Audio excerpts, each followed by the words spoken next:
Assalamu alaikum.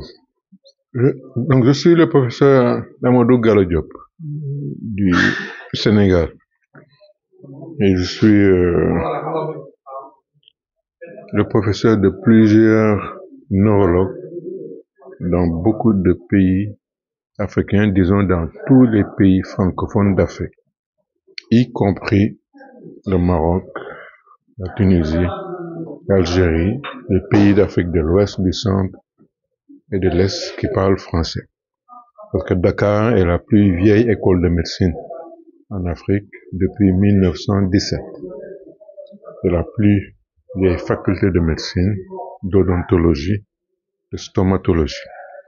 Et le contingent d'étudiants non sénégalais qui vient faire des études de médecine à Dakar, le plus important, est le contingent marocain.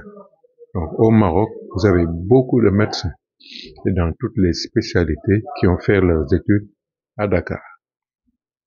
Donc moi, je m'occupe de la neurologie et je suis invité, bien sûr, par la Société marocaine de neurologie et par mon jeune frère Nachib Kissani. Et dans ce cadre, je viens intervenir sur un thème qui est d'actualité, c'est-à-dire les problèmes d'intelligence.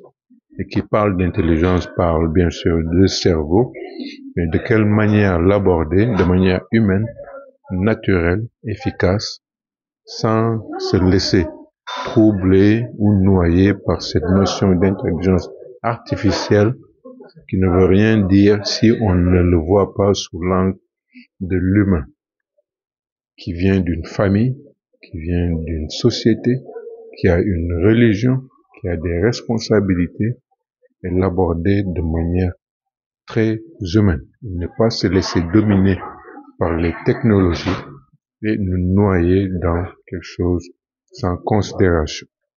Nous parlerons aussi des maladies du cerveau diverses, parmi lesquelles les accidents vasculaires cérébraux à cause de problèmes d'alimentation, de comportement et autres, et une maladie devenue très fréquente dans les pays africains.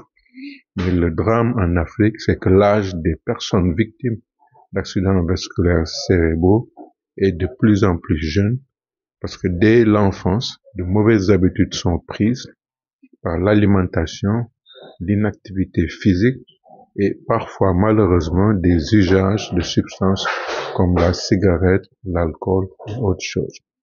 L'épilepsie aussi pose un problème parce qu'elle est interprétée dans les sociétés africaines comme une